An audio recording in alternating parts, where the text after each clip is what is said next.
Told you it would happen. Now they're talking about partial shutdown. And like everything else, though, they use this as a reason. Or at least one of many reasons as to why the economy tanked, even though it tanked a long time ago. Make sure this is recording. Shalom. First and foremost, I'd like to give all praise to Yahweh, Ba'Hashem, Yahweh Shai, Ba'Hashem, Rakah Kadash. Double honors, the elders and apostles of Great Millstone, who are teaching this truth and sincerity. And a shout out to the Akims out there in the four corners of the earth proclaiming this truth.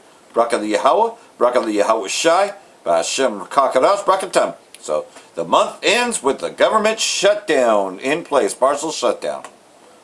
Welcome, everybody. Thank you so much for joining us. I'm Lena Petrova with a new episode of the World Affairs and Contacts podcast. Today, we're joined by Larry McDonald. Larry is a New York Times best-selling author and the founder of the Bear Traps Report, an investment newsletter focused on political and systemic risk. Larry's new book, How to Listen When Markets Speak, has been a top seller, and I will include it below. Larry, welcome back to the program. It's so great to see you again. Thanks, Lena. Thanks for having me. Appreciate it. One of the biggest shocks of the past several weeks has been this extent of the US dollar decline. We see that everywhere. The headlines point to that. The US dollar just hit its lowest level in over 4 years, losing 10% of its value in 12 months. Earlier this week, the dollar suffered its deepest one-day drop since last year's tariff rollout. And at the same time, we just heard President Trump saying that the US dollar, and I quote, is doing great. What do you make of this, and what is driving the decline in the value of the U.S. currency? Well, in our book, the bearish dollar thesis is laid out with the foundation that started in Washington, both Republicans and Democrats. It's not just fiscal irresponsibility and crazy deficits. It's years and years and years of sanctions with our trading partners and also global partners, foes and alike.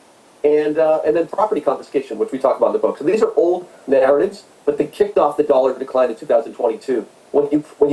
It's like, I call it hubris, the ultimate hubris in Washington. When you take a club and you hit countries over the head with sanctions, you're bullying the world, Democrats and Republicans, you confiscate property in Russia. It's still property confiscation, and every other emerging market country in the world since that moment in 2022 is now thinking, oh boy, I got to be careful with where I put do I want to have too much money in dollars? And then you come into the whole trade war with the Trump team. And at the end of the day, we've taken 5 million jobs out of the United States, right, the last 20 years. We've exported them around the world. We've decimated the Rust Belt. From a national security perspective in the United States, it's a bad law. Literally, like, we have to import many things around the areas of national security, especially rare earth metals, for example. So you've got the Greenland thing, you got the trade war. Trump's trying to flex some muscles, trying to bring some jobs back, and America first, because the Republicans view that America's been last for a lot of years, and all that translates into is more conflicts, more bad kind of relationships with our trading partners, and so the whole global complex has gone from a unipolar world to a multipolar world, and that's what we talk about in the book. And that's part of why you got this big decline in the dollar. You went from a unipolar world to a multipolar world. When President Trump said the dollar is doing great, it actually reminded me of Warren Buffett. I saw his interview last month, and he said that the tendency of a government is to debase its currency. So it kind of makes me wonder if Trump is willing to tolerate a weaker dollar, which is why he's saying things are going very well, the dollar's doing great, if he's willing to tolerate a weaker dollar to effectively push rates lower and to potentially boost U.S. exports. Well, we were in Washington maybe 6-8 weeks ago, and I could tell you there were two camps in the White House. I mean, we spent some time at Treasury, but when you spend a lot of time in Washington, you realize there were two camps. There was the kind of more bullish dollar camp. I wouldn't call them rhinos, but there's certain Republicans that are more traditional. And then you have the J.D. Vance, Don Jr. wing, which, at the end of the day, the Rust Belt, like I said, the United States has been decimated in many parts. Those 5 million jobs left the United States. And they essentially want to rebalance the world with a weaker dollar, right? And that's part of our thesis in our book. Our book is essentially about financial assets, growth stocks and bonds. So bonds are tied to the dollar, right? And they're just paper certificates, right? Hard assets are more tied to, if you're in a dollar debasement regime that is really intentional, then to try to balance out global trade, bring some jobs back home. Don't get me wrong. They're not going to bring 5 million jobs back to the United States. But may they bring 1 million jobs back? Yes. But at the ultimate end of the day, when you have a $38 trillion debt hole, right, there's two ways out. Default, what we call debt jubilee, it goes back to the Bible, right? Or monetize the debt by massaging interest rates below the rate of inflation. So and you can't come out as a Fed and Treasury and the White House and say this, because they're already shocking enough people in the world in the White House with Greenland and trying to flex the muscles through trade. But mark my words, there's no question in my mind, and a lot of institutional investors that we work with some of the biggest institutions in the world, this is a policy of massaging interest rates. Pushing interest rates that's what I was going below with. the rate of inflation, and then you can kind of monetize the debt over time and get out of that $38 trillion debt hole. But they won't. See, like everything else, though, quantitative easing, right? But like everything else, though, it's crashing down. He that layeth himself with thick clay, mean heavy debt, and, well, they're just getting tired of it altogether, and, well, that's just it. The old system, it has to go, so they have to bring in a new system. And you can see that very much so. A world dominance where the U.S. dollar has dominated the entire world, they are deliberately collapsing it to bring in the new digital dollar, the new digital wallet, which Trump has been very much an advocate for. He just doesn't call it central bank digital currency. He calls it stable coin. But it's all the same, right? So here we go. Senate passes $1.2 trillion government funding deal, but brief shutdown is expected. With the House... With the House not voting until Monday, the Pentagon and most domestic agencies are set to shutter briefly. Senate passed a compromise spending package Friday, clearing a path for Congress to avert a lengthy government shutdown. Trump stuck a deal to attach 2 weeks of Homeland Security funding to 5 spending bills that will fund the Pentagon. Oh yeah, because he's got to have his Department of War. Only 5 of the 53 Republicans voted against it after Trump publicly urged lawmakers Thursday to approve the legislation. The Senate vote won't avert a partial shutdown that will start early Saturday morning, so we're in that time now. House lawmakers are out of town and not scheduled to return until Monday, so there we go. Shutdown has already happened. Hopefully things go over well, he added. Yeah, well, like everything else, though. You can only kick the can down the road so much, and this was coming, And like everything else, though, to also save what's coming out, about these Epstein files, which Trump will never be indicated, but lots of others are indicated, such as Bono from YouTube. These people that, have for years been molesting, abducting children, kidnapping, doing everything, kidnapping Israelites. Because, as you know, Nigeria is one of the main places in Africa, and you know that Jake is really, a lot of Jakes are still in Nigeria. Well, that's what these pedophiles have been doing for quite some time, and I think y'all already know that Amalek is Bono. Bono and Amalek are one and the same, and so, like Tom Hanks, like Rob Reiner, like many others, or Steven Spielberg, that you never hear about, well, it's all coming out now. While everybody was distracted by the winter storm in Minneapolis, U2 frontman Bono was accused of sexually abusing a 10-year-old girl and 12-year-old boy during a philanthropic visit to Africa with Jeffrey Epstein and Bill Clinton in 2002. The victim claims that Bono, said to be a close associate of Jeffrey Epstein, joined a delegation that included Bill Clinton and Kevin Spacey on a tour through multiple African nations that year. But rather than reporting on the credible allegations coming out of Africa against Bono, the media have done everything they can to cover up the scandal, bury the allegations, and ensure the global child trafficking network, which is worth hundreds of billions of dollars per year, remains an open secret. Before we dive in, subscribe to the channel. So, like everything else, because there's money to be made on it. To join our incredible community, support the channel in your position at the World Economic Forum, and brought him close to globalist gangsters, including Bill Gates, Klaus Schwab, Tony Blair, Bill and Hillary Clinton, Joe Biden, Henry Kissinger, John McCain, George W. Bush, and every other globalist tyrant you can name. Bono links up with Jeffrey Sachs in the 90s, and actually a little bit before that, doing this international development work. Now, Bono, of course, is U2. He's the front man. He's this international sex symbol at the time, and giant selling out stadiums. He did these kind of USAID fundraiser concerts, Band Aid and Live Aid. The BBC later reported that of the $100 million raised for hunger relief in Somalia at Band Aid, 95 million of it went to CIA-backed warlords to buy guns. So this is like another one of these things where you think you're raising public awareness. Oh, there's a hunger problem in Somalia. But there's also a civil war where you've got the CIA taking sides in that civil war. And these groups need weapons, logistics, supplies. And so when you've got USAID vans coming in that are said to be carrying medical supplies or they're doing hunger relief, but you can't open that box because then the food will expire, it's very easy to hide guns in them. And so when you see these scandals where all this money is going not to make the world a better place and kumbaya and we're bringing food and medicine, but you're bringing guns, the money is being diverted for CIA covert action to actually kill people, not save people. Right. Don't make the mistake of thinking Bono's globalist activism is in the past. He's still doing the CIA's bidding in conflict zones and child trafficking hotspots around the world. Wherever there are orphans and open borders, you'll find Bono, including Ukraine, the global epicenter of the child trafficking and adrenochrome industries, which are destroying the lives of millions of children every year. President Zelensky invited him to take up a suspiciously unnamed role alongside Marina Abramovich and perform live in subway stations. Don't stand by me.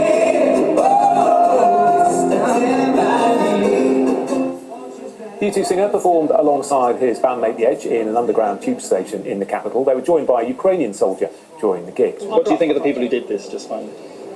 Oh, that's hard.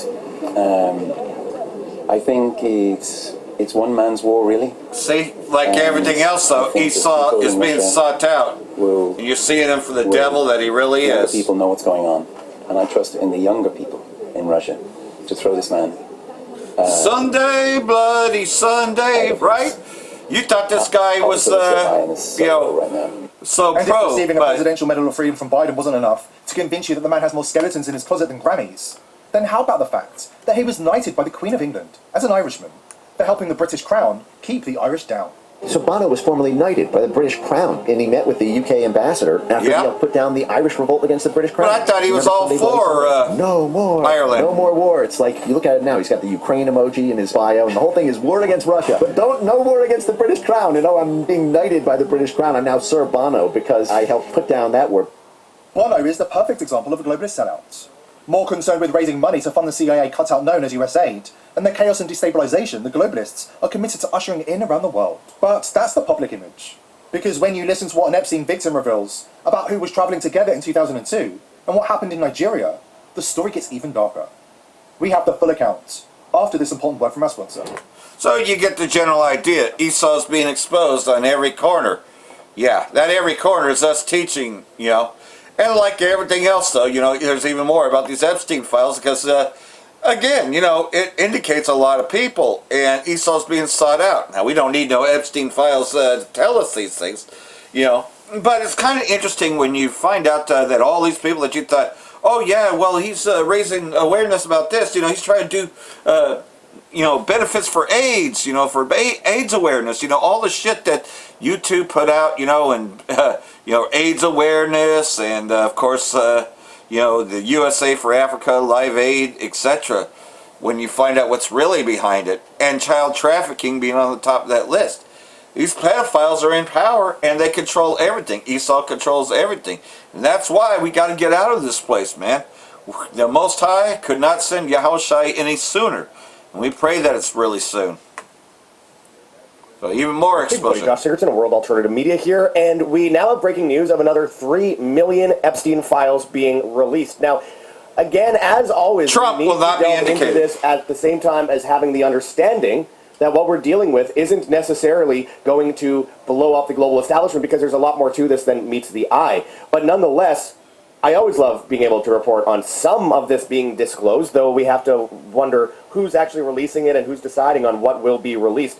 DOJ releases 3 million pages of Epstein files, including hundreds of thousands of photos, says Zero Hedge. And we got this here from the U.S. Justice Department. Let's listen in to hear what they announced.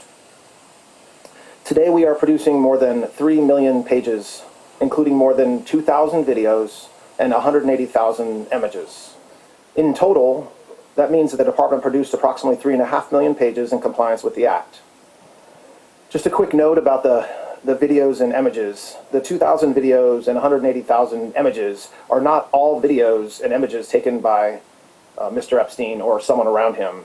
They include large quantities of commercial pornography and images that were seized from Epstein's devices, but which he did not take or that someone around him did not take. Some of the videos, though, and some of the images do appear to be taken by Mr. Epstein or by others around him. Now, we have images that came out not that long ago that seem to show what could be JonBenet Ramsey in a photo with Epstein, which is absolutely insane considering one of the last photos of JonBenet Ramsey showed Ghislaine Maxwell clearly behind her. And in a 2020 report I made 6 years ago, which is now quite viral, I went over this and broke that down in a big way, including the legal defense teams, the prosecution teams, everything. Very strange. If you want to find that, it's on World Alternative Media on YouTube.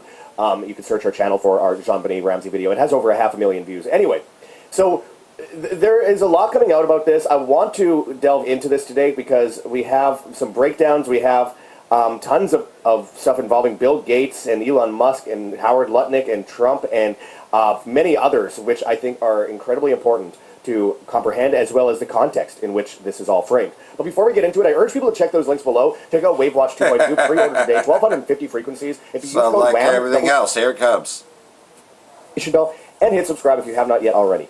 Now let's get into this. So, as Zero Hedge reports, DOJ releases 3 million pages of Epstein files, including hundreds of thousands of photos. The Justice Department on Friday announced the final release of 3 million pages, 180,000 images, and 2,000 videos connected to the Jeffrey Epstein case, according to Deputy AG Todd Blanche. Now, since Larry Ellison has taken over TikTok, they banned the use of the word Epstein, so there's more censorship on this front right now, which is making it very difficult for a lot of us to get our videos out regarding what is happening in the Epstein case, which is horrible because we're talking about thousands and thousands of children who were trafficked, raped, in some cases tortured, and we're seeing evidence of torture and murder cases in this as well, which we'll get into later, that came out of these files. So we have Bill Gates getting accused of a lot. Okay, this is one, before we get into Bill Gates, I want to mention Howard Lutnick. Howard Lutnick used to live next door to Jeffrey Epstein, hosted Hillary Clinton fundraisers in 2016. Yeah, and Gene Hackman did too, and that's why he's dead. The Commerce Secretary to Donald Trump, and also previously he was part of the shift between the Biden administration to the Trump administration earlier on. Again, he's always behind Trump when Trump says things like, oh, it's a Democrat hoax and it's all fake, even though he ran on releasing this. And we have Pam Bondi, of course, previously saying, we have the Epstein documents on my desk, and oh, actually, we lost them. Oh, they've never existed in the first place. Actually, here's some, but none of them involve Trump. And we saw examples in the last release where Trump's name was blacked out, and a teenager realized you could just copy and paste the blacked out lines onto another document, and they're not redacted because they redacted it in the program. You have to redact it in real life for it actually to be properly blacked out. If you know how to code it all, you can get around that. So again, this is something that we saw previously in a lot of redactions, and one of the interesting things was this story about how a 13-year-old girl had said that she was molested by Trump, and that she saw like Trump and Epstein were standing there as her baby that she ended up having was thrown into Lake Michigan and drowned. Absolutely horrible story. Could be complete BS, by the way, but all the same, horrifying to hear. If that is the case, then obviously there needs to be justice, just as there needs to be justice in the case of Bill Clinton, who obviously was very good friends with Jeffrey Epstein. Now, we see this new information with Bill Gates, which I find rather interesting. Epstein notes about Bill Gates accused the billionaire of extramarital affair. Now, this involves Gates wanting Epstein to delete evidence of his STD, emails Epstein sent himself in 2013, claiming Bill Gates caught an STD from Russian girls and begged him for antibiotics to secretly give Melinda Gates. Key quote from Epstein, and I quote, "You implore me to please delete the emails regarding your STD. Your request that I provide you antibiotics that you can surreptitiously give to Melinda, and the description of your penis." Now, obviously, this wasn't deleted because he was a blackmail agent. Epstein was clearly a blackmail agent. I was surprised in my recent interview with Sean Stone that he didn't think that there was enough evidence of that, but there clearly is. There's cameras all over his house. Sean Stone said, well, maybe he's just recording his meetings out of being paranoid. And I'm like, well, in the bathroom, you had cameras in every room, including over the toilet. But anyway, it says Epstein was pissed Gates ended their friendship. Gates has always denied any real relationship or wrongdoing with Epstein, calling meetings a mistake. And now, it's just so crazy.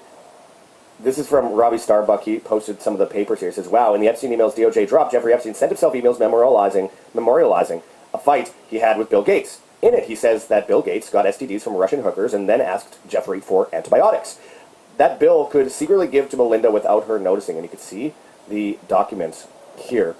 Again, not much redacted here. And this is from Thursday, July 18th, 2013, which is, again, by the way, after he had already been convicted before.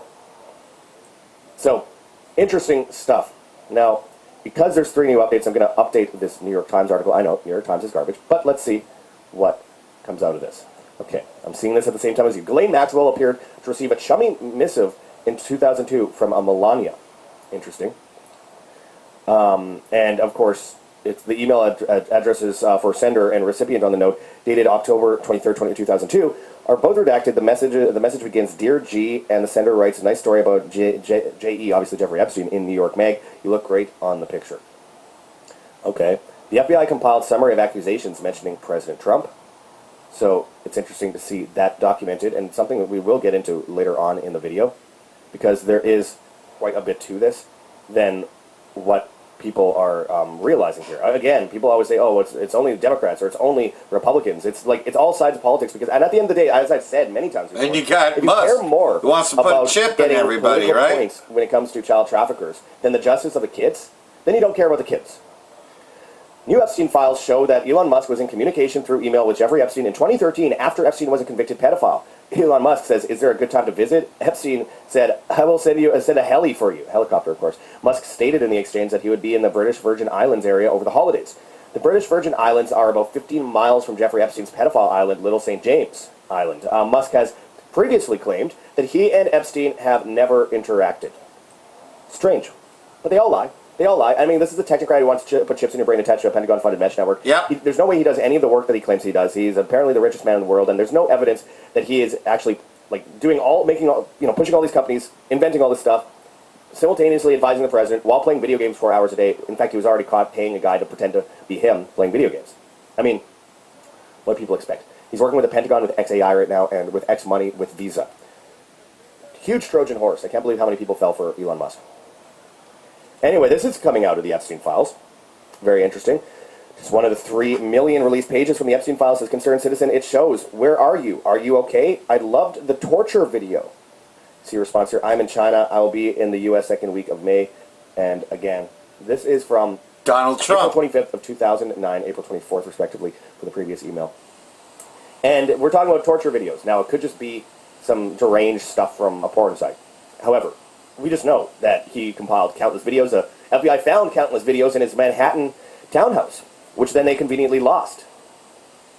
Because Donald Trump is all over it. For whom? We'll get into that as well in a moment. Though I think most of you, if you watch my videos, already know. Or in general, already know. Mario Naufal wrote, Trump accused of raping a 13-year-old in newly released Epstein files. Newly released Epstein files mention Trump in some really messed up claims. One says girls got brought to his Mar-a-Lago place for these calendar girl parties, where Epstein supplied them, and things got auctioned off, or whatever.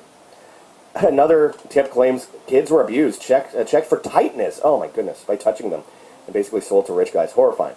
A few reports named Trump, Epstein, and Ghislaine Maxwell directly. One really dark one says a girl was 13 when Trump raped her, forced oral sex, and more in rooms. These are just summaries from complaints and tips in the files. The government calls a bunch of the Trump stuff untrue and sensationalist. Claims from around 2020, no charges or proof against him came from it. And there is some small print here saying that the person who accused Trump was not, someone that should be believed, but that's the FBI. Now, again, we're dealing with a government blackmail operation, and this isn't the first time I've heard stories like this from the Epstein files about Trump. Multiple accusers have said this, including he was in a lawsuit with Epstein back in about 2011 or 2012. I forget the date, but it was with a 12-year-old girl who accused both of them, and they settled out of court. Then there was a case of the 13-year-old where they said that Trump watched as her baby, that it was his baby as well, was drowned in Lake Michigan. Again, all could be BS, but then there's this on top of it. When it starts piling up, and when he acts the way he does about the Epstein files, you start to ask questions. And this is one of the stranger parts of this. Those files that were mass shared around social media, which were indeed on the U.S. Department of Justice's website, were just taken down by the Trump administration. DOJ has just deleted the newly released files pertaining to Trump Epstein allegations. Why would you do that? If it, I mean, okay, if it's completely untrue and you have the power to do that, I could see why someone might want to do that. But if full disclosure, full transparency always looks better than taking down the files. It looks really bad. It looks really bad when you do that. It also looks really bad when, you know, you have the Israeli government clearly involved in this as a blackmail operation, and then suddenly you bow to whatever Israel tells you to do. Yep, like bombing Iran. And that's just it. Iran is about to get bombed.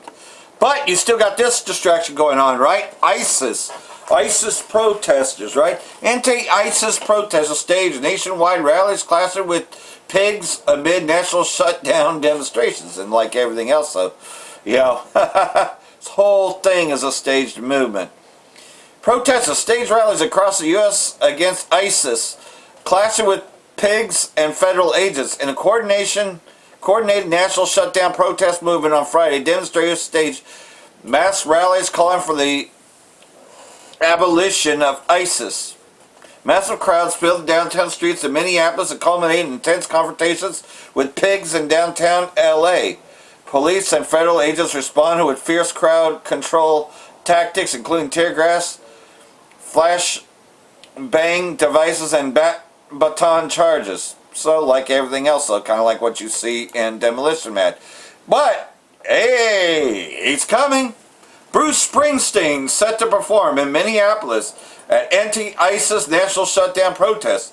The boss released songs days ago, slamming Chump in the recent killings, you know? Yeah. So, you can see how staged this is, right? Days after Bruce Springsteen released his poignant Streets of Minneapolis song over the killing of 2 Americans by ISIS, the boss is in Minnesota City to perform a part of today's national shutdown protest. Joining the East Street Band tour, Tom Morello, Springsteen will be taking the stage at the iconic First Avenue Club this afternoon. Now, First Avenue, you know that as mainly the place where Prince performed in the Purple Rain movie. Deadline confirmed, no word on how many Springsteen songs will be put on. Rage Against the Machine co-founder Morello teased the rock legend's appearance online earlier this week. And like everything else, though, well, you know, you already know how popular Rage Against the Machine is. You know, they burned the flag during the Woodstock '99, you know, and, you know, the one song that they do that's against... you know, the wars, killing in the name of, and then they burned the flag, you know, and demonstrate. So you can see this is totally staged, you know. But, like everything else, though, you know, we know not to get involved with it. But, hey, you know, this is what's happening. You got all these distractions going on while he's about to hit Iran. Because, hey, Satan Yahoo told him to. President Diaz-Canel slams Trump's bid to suffocate Cuba's economy. So, like everything else, though, because that's one of the other places that he wants to hit as well. Cuba's leader says U.S. president's threat to impose tariffs on any country providing oil to the island is fascist, criminal, and genocidal, but they do it. Trump signed executive order on Thursday threatening additional tariffs against countries that sell oil to Cuba, the latest move in D.C.'s campaign of pressure on Havana. The order alleged that the government of communist-run Cuba was unusual and extraordinary threat to national security. So, like everything else, though, you know, they are trying to put pressure against Cuba.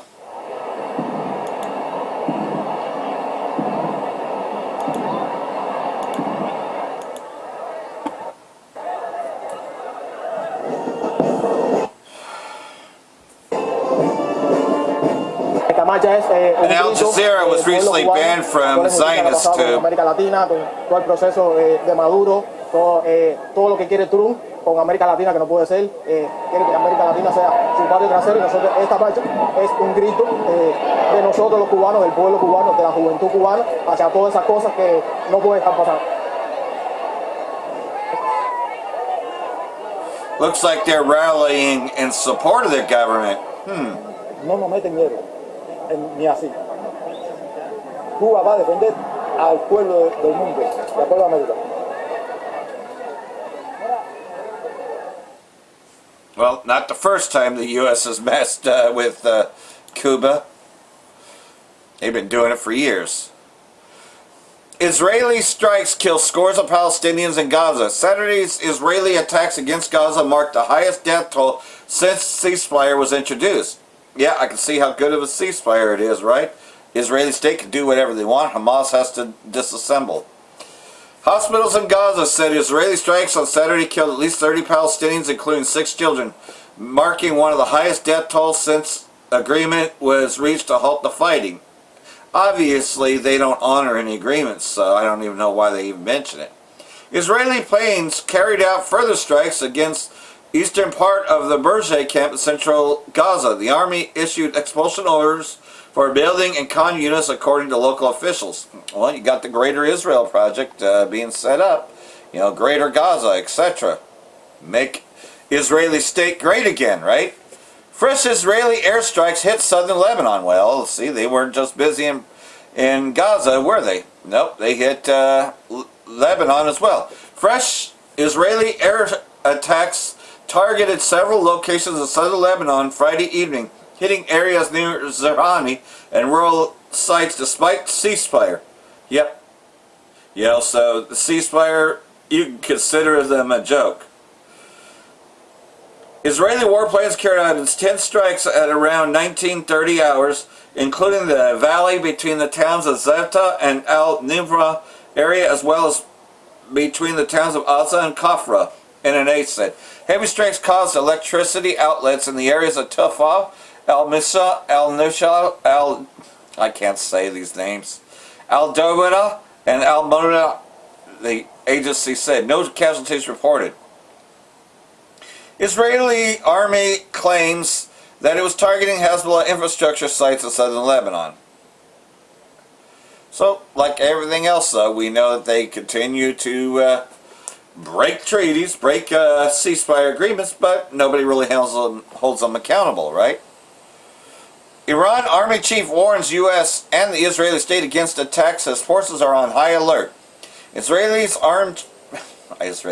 Iran's armed chief warned the U.S. and Israeli state against any attack, saying Tehran's forces were on high alert following D.C.'s heavy military deployments. If the enemy makes a mistake, without a doubt, it will endanger its own security, the security of the region, the security of the Zionist regime, Hatami said. He noted that Iran's armed forces were at full defensive and military readiness. D.C. sent naval strike group to West Asia led by the USS Lincoln, with Trump threatening to intervene militarily after this staged deadly crackdown, right? You know, supposedly, you know, they're just shooting at the peaceful protesters, which are nothing more than Daesh terrorists being brought in from Syria and Iraq. Iran unveils underwater missile tunnels, says Strait of Hormuz will not be safe if the U.S. attacks.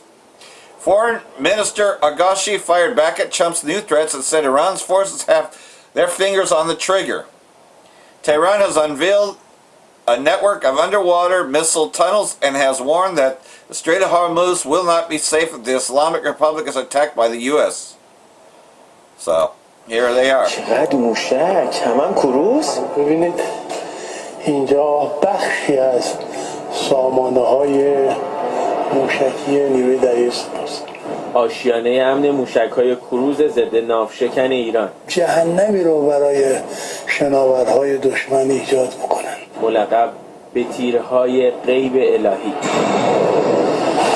حالا با بردهایی بیش از unseen arrows. برای همین ده‌ها پایگاه در سراسر ایران هر کجایی که میتواند باشد مثل این شکل گرفته. کیلومترها تونل در دل زمین، بسیار بزرگتر از آن که بشود در قاب دوربین به تصویرش کشید.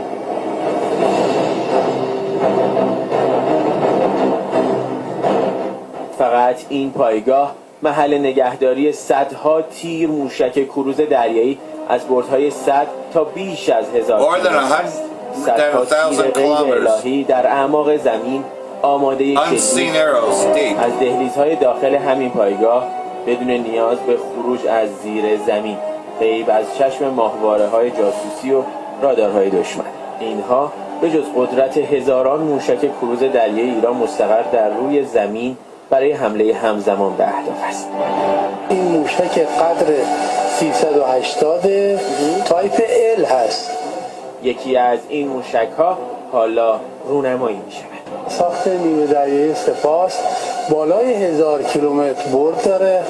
یه قابلیت‌های ضد جمینگ داره. یعنی با جمینگ نمیتونن منحرفش کنن. نمیشه این کار کرد. These missiles are sharp and will not miss. از طرفی قدر 380 توانایی هدایت هوشمند تا لحظه اصابت به هدف را دارد. یعنی خود موشک تصمیم می‌گیرد از چه مسیری و با چه ارتفاعی و از چه سمتی به هدف حمله کند. این لحظه شلیک موشک و آزمایش هدفگیری آن از مرکز ایران به سمت هدفی در دریای عمان. قابلیت ها روز به روز داره افزایش پیدا میکنه و ما خودمون رو داریم آماده میکنیم برای مقابله با هر دشمنی در هر مقیاسی به هر نوع و در هر جغرافیایی.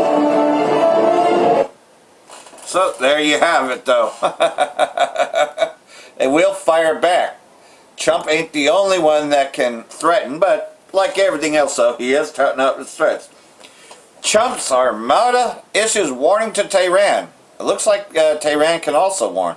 U.S. military issued a formal warning to Iran over its planned live-fire naval exercises in the Strait of Hormuz, with simultaneously conducting major readiness exercises of its own across West Asia.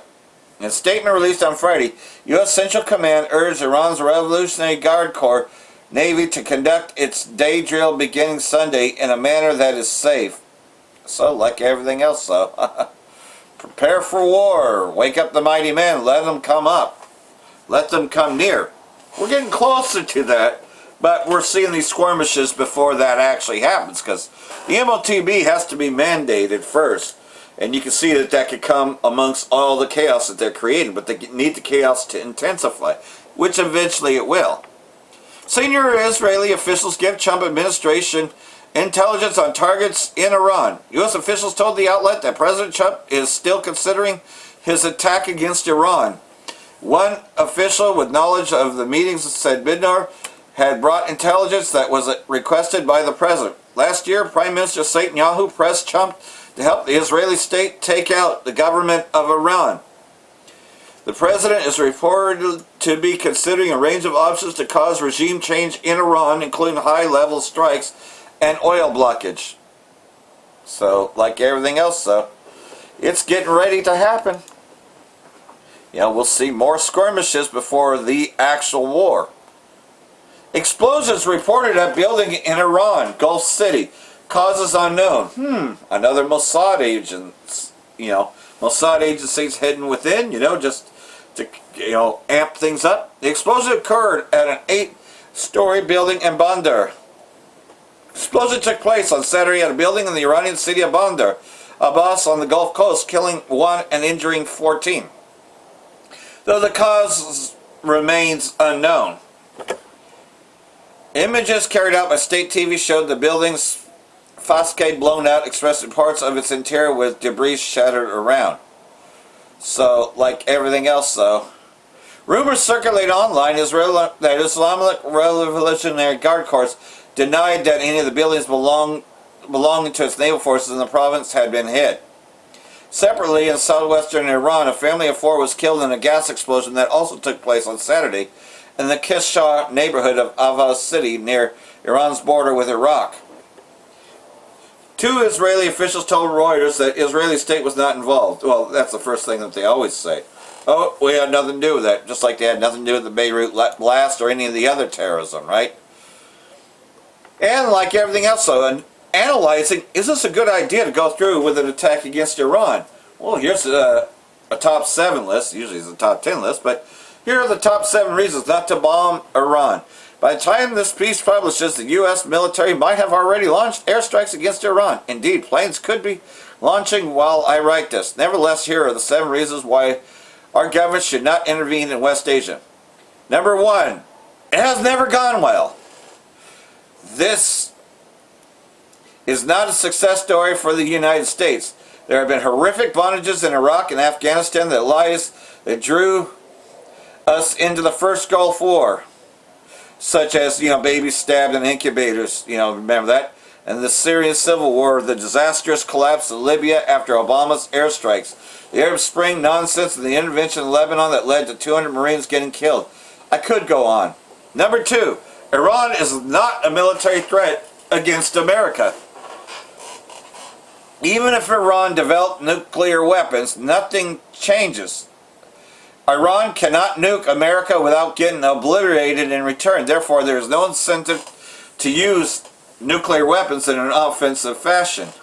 Pakistan, North Korea, Russia, and China are all bad powers that have nuclear weapons. They've never been used for any reason. This price isn't worth the game. Nukes are an ace in the hole for national defense, but they don't have offensive utility in a world of atomic partly.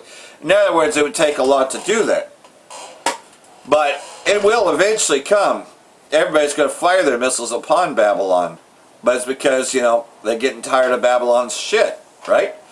Iran's relationship to the Israeli state is the problem. Iran and Israeli state despise... Iran's relationship to Israeli state is not the problem. Okay, I thought it was the U.S. Okay.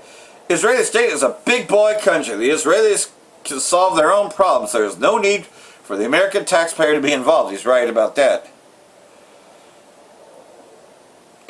And like everything else, though, that was number 3. Number 4, the Iranian struggle for freedom is not a concern for the American government. Yeah, stay out of their affairs. Iranians, however, may feel at a personal level about their cause are not, like everything else, though. And it has nothing to do with it. Tax money spent on bombing Iran would be more useful here at home. Well, they always have to fight for wars. 6. Intervention backfires. War for human rights and far-flung geostrategic interests are always bondages. There is, thankfully, an easy way to avoid all these issues. Just stay out of it. Stay out of people's affairs. Number 7. American government should adopt the golden rule of self-interest. We expect other countries to mind their own business, stay out of ours. We should do the same abroad. So like everything else, though, he says it's the time to step back. Well, that's not what Satan Yahoo says, and Satan Yahoo decides everything because we know it's the least of the flock. Wait, wrong one. That shall draw them out, But you can see that quite clearly, we're approaching the end. The end is not yet, but it's getting closer, right? But a new world order has to emerge before the war can fully break out. And they have to be able to implant everybody with this device. Everybody has to be tracked and traced for their every move, before this war breaks out fully. I mean, the war is in its making, but they have to cause this event. Revelation chapter 13, verse 15. It was given unto him to give breath unto the image of the beast, that the image of the beast should both speak and cause that as many would not worship the image of the beast should be killed. So if you don't bow down to the New World Order, you're going to be taken out. And he causeth all, the small and the great, the rich and the poor, and the free and the bond.